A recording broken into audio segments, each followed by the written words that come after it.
maana Mungu tazama roho matendo ya kila mtu. Heri wenye moyo safi, watamwona Mungu, watamwona Mungu.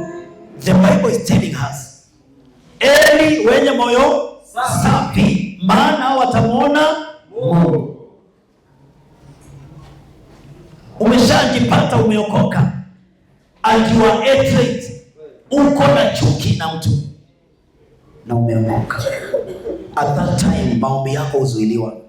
Umeshapata umeokoka na una wivu na mtu, you are jealous of somebody, that one will be the problem to your prayers. Amen. Umeshapata umeokoka lakini unapinga mambo ya Mungu ndani yako,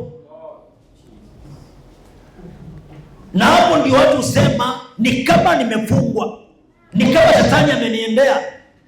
Haiwezekani.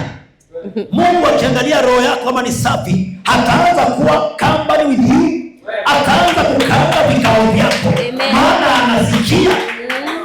Mungu si kipofu. Amen. Yao Danieli, Mungu anaonanga.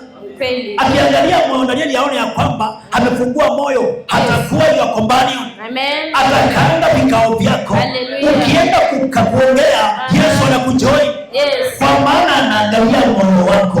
Heri wenye moyo safi, watamuona Mungu. Amen.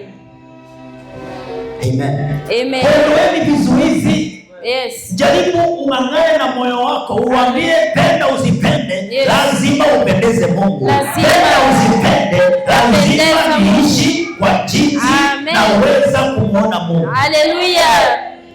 Amen. Amen. Hatua ya kwanza katika wokovu ni wewe mwenyewe.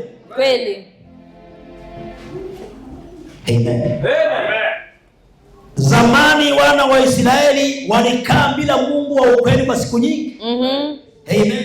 Amen. Lakini walipotafuta Mungu, hallelujah.